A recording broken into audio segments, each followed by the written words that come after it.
Ashamaa harka fuunee hordoftoota chaanaala kootii kan biyya keessaa kan biyya alaa bakka jirtanitti nageenyi waaqayyoo isinii haa baay'atu. Akkam jirtu? Ani nagaa kootii galata waaqayyoo isiniin jedha. Isinillee baga nagaa naa taatan baga naa jiraattan isiniin jedha hordoftoota kooyi. Egaa ka warroonni chaanaala kiyyaaf haarawaa taatanii sabskraayibii gochuudhaan jajjabeessaa. Warroonni immoo laayikii gootanii sheerii gootanii sabskraayibii naa gootan hedduu takka galatooma ulfaadha waaqayyo isin haa eebbisu isiniin jecha.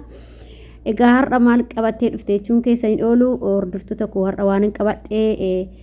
viidiyoo kalee hojjedhe irratti gaafii namoota na gaafataniifan deebisuu dhufe jechuudha. Hanga dhumaatti viidiyoo koo daawwadhaan affeerraa kooti. Innis maal seetanii kaleessa kanan viidiyoo irratti hojjedhee ijoollee akkamitti obboleetti kan obboleessa kiyyaa muciyyoo obboleessa kiyyaa tan biyya kana fidee jedhee gani waan akkasii viidiyoo hojjedhee ture. Inna akkamitti fiddamee nutti himii akkamitti fiduun danda'amaa nullee biyyarraa finnaa naan jettaniifan deebisnii qaba dhaggeeffadhaa isin jedha hordoftoota kooyi. Akkuma beekamu kaa obboloota kooyi nama biyyarraa fiduudhaan duratti fakkeenyaaf asii nama qabaa asii warra fudhatu isaanii ofii keetii soxxa jechuudha yookiin faamilii kee yoo jiraate namni asii fudhatu jiraate achitti immoo biyyatti dirqama namni dhufu sun shamarree dhuftu sun paaspoortii baafachuu qabdi. Paaspoortii baafattee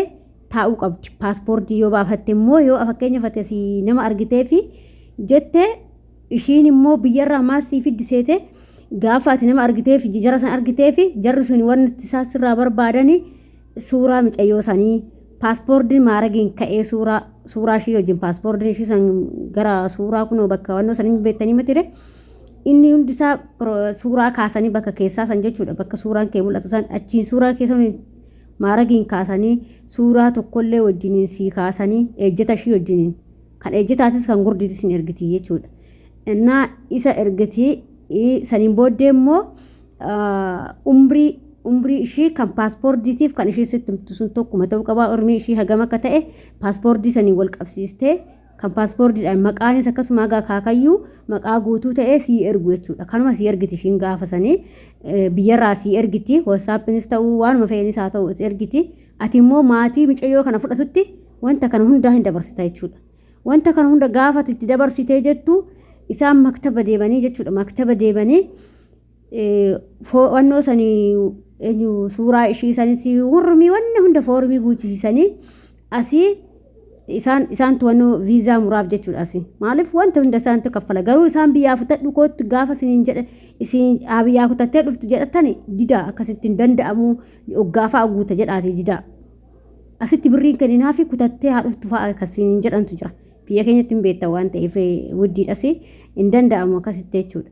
Inna gaafa kana isinii lakkin barbaannu asuma viizaa ergaa fi malee biyya keenyatti hin tura waggaadha jettanii bakka isaan asii viizaa erguuf jechuudha. Gaafa viizaa erganii fi dhaqanii lakkoofsa ama micayyoo as dhuftu san jechuudha kan fiduu barbaadanii san lakkoofsa ishii harkaan baane dirqama ishiin qabaachuu qabdi. Lakkoofsi sun akka ishii harkaan baane yookiin kan abbaa ishiis ta'e ishiis ta'e rakkoo hin qabu jechuudha. Warra Itoophiyaa itti haasaa waan ta'eef kan isheetis ta'e kan lakkoofsa namni ishii qunnamu suni kennuufii qabdan. Kan ishiitis ta'e kan abbaa ishii ta'e kan obboleewwan ta'e rakkoo hin qabu kan mucayyoo dhuftuu san kennamee fi asiitti yookiin madaamii teessanitti kennituuf. Madaamii teessanitti gaafa kennitanii madaamii teessan immoo warra biiroo asii warra maktaba asiitti kenniti lakkoofsa micayyoo kanallee jechuudha. Warri micayyoo asii warri maktaba asiitii fi warri Itoophiyaa warra ganaanyaa lakkoofsa micayyoo Itoophiyaa bakka maktaba Itoophiyaa kan jessee achi jiruutiif waliif kennu.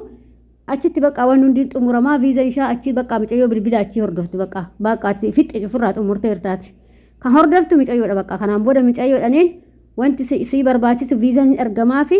isaantu sirreessaa bakka warri Itoophiyaatittu ergamaa fi asii muranii isaanti viizaan ergamaa viizaan ergame taanani jarri immoo warri Itoophiyaa suni micayyoodhaa bilbilu jechuudha. Micayyoodhaan viizaan kee dhufee guyyaa akkanaa barartaa COC baradhuu marmaraa gali jedhanii isaan bilbiluuf jechuudha. Erga viizaan dhufeen boodatti qaqqaa ishiin gaafa sanii viizaa san micayyoon tuni viizaa isaan erganiif sanii guyyaa isaan itti manii kootu marmaraa seenii barnoota COC baradhu jedhuun yoo kan barattu yoo ta'e teechee baratti yoo kan baradhu jette immoo qarshii gara 10,000 natti fakkaate immoo 10,000 fi 500 ta'e beeku ta'e 5,000 ta'e naannoo kana kaffalu natti fakkaate xiqqoo yaadadhu mee siisterii yoo mucoo piraazarii kootii gaafadheeta waan kana daasanii baasa kan wannaa ishiin COC jechuudhaan barnoota kunoo baratan kan COC jedhu kan baratu ka ganaa kan tillaaja shunkurtii basala minaamana jedhaniin kana jechuudha ganaa kan baratan kana birrii kaffalte ishee mucayyoon tun hin baranne jechuudha mucoon piraazarii kootii hin baranne maaliif dafka daftee dhuftuuf maatiin asiitis barbaadu anis akka ishiin daftee dhuftuun barbaada maaliif asittuu hojjechaa hin baratti rakkoon qaba waan hundaa nutis akkasumatti baranne waan ta'eef inna gaafa san ishii wal qunnamsiisuu barbaaddu lakkinan baradha jette teessee barattee hin dhufti lakkin barbaadu ani baradhu jette immoo mucayyoon tun birrii marmaraatii fi birrii COC bichaa ofirraa kaffaltee marmaraan haganni ta'e illee hin beeku marmaraallee haganni marmaramtee hin beeku isallee gaafadhee tan addaasanii baasa mucoo piraazarii jechuudha bilbilaanuu nan gaafadha hagan guyyaa gaafa bira dhaquutti boru bilbilaan gaafadhee tan yeroo biraa isiniif ibsa jechuudha kanaan booddatti homa tokko wanti kaffaltu tokko hin jiru wala xiyyaaraa wala dallaalaa mirrii kaffali dallaalaa akkas godhi san deemi achi deemin hin jiru baqa COC barbaade qarshii kee kaffaltee qarshii kee 15,000 ta'e 10,000 ta'e 15,000 ta'e naannoo kana natti fakkaate garuu kan addaa namni haxaarraadha mucoon birrii kaffalte waan ta'eef mucoon hin baranne qarshii kaffalte iddoo san jechuudha marmaraallee haga ishiin marmaramtee hin beeku marmaraa moo seente gosuma seente marmaraa jechuudha inna kana malee wanti ishiin qarshii dallaalaaf kaffaltan tokko hin jiru mucayyoo tana bilbila qofaan warra Itoophiyaa qofa tordufa jechuudha biiroo Itoophiyaa kan asiisanii fi kan asii kan lakkoofsa kee biiroo asii lakkoofsa mucayyoo dabarse beetoo kan Itoophiyaa sanitti madaaminti lakkoofsa mucayyoo ati ishii fudhattu sun dabarsite saniin booddee warra Itoophiyaatu hordofa jechuudha warra Itoophiyaa jiru santu hordofa jechuudha erga hordofaniin boodatti immoo mucayyoo kana lakkoofsuma kana hordofu guyyaa bararaa ishiitis ta'ee waa hundumaayyuu guyyaa kanaa kootti qophaa'e bararaan kee guyyaa kanaati OC fi marmaraa ofirraa xumurte isaan guyyaa ufumaatti warri biiroo san bilbilanii bilbiluma san takkittiidhaan baqa wanti isin kaffaltan tokko iyyuu hin jiru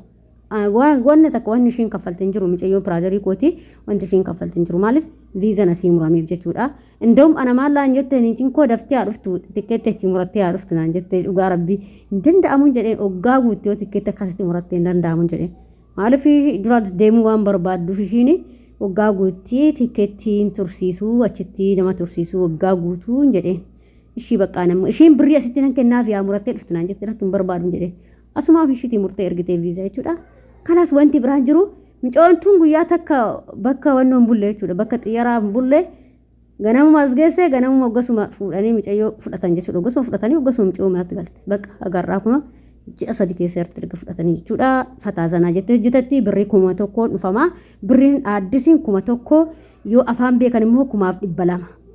kanuma baqa dubbii wanni biraa hin jiru qarshii dallaala nyaatamtee biiroo teessee akkasii minaaman hin jiru jechuudha yoo karaa akkanaatiin kanatti argitanii ijoollee warra maatii isin fiduu barbaadan ta'e akkanatti bakka soo buusuu barbaadan ta'e immoo akkasitti buusuu hin dandeessan jechuudha bakka yookiin galuu barbaadanii bakka akkasitti buusuu barbaadan taanaan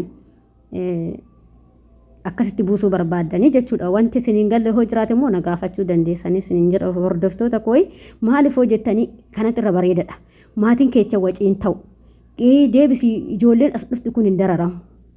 dhugaa dubbachuuf ijoolleen as dhuftu kun hin dararamu jechuudha fataa ajettee jiraate dhugaa rabbi fataa ajettee jiraate maaliif mana atii fi keetii midharte mana san gaarii faamilii ta'u bakka ni teenye kanniin laallee mana gaarii yoo ta'e itti finnaa mati akkas jechuudha bakka hin dararamtu maatii sunis jaalannaanuu isaanillee meenuu fidinuu soqisiin jedhanii miti akka ati gaarii taanan beeknanii miti kanaaf jechuudha ishee odoo gizee duraa Itoophiyaan kun banamaa ta'e dhugaa isiniin jedha ani nama uumaa kana fidu jechuudha amma garuu hin jiru kaa guurratanii gurraalee fi Itoophiyaa kana guurratanii Keeniyaan kun bakka hin jiru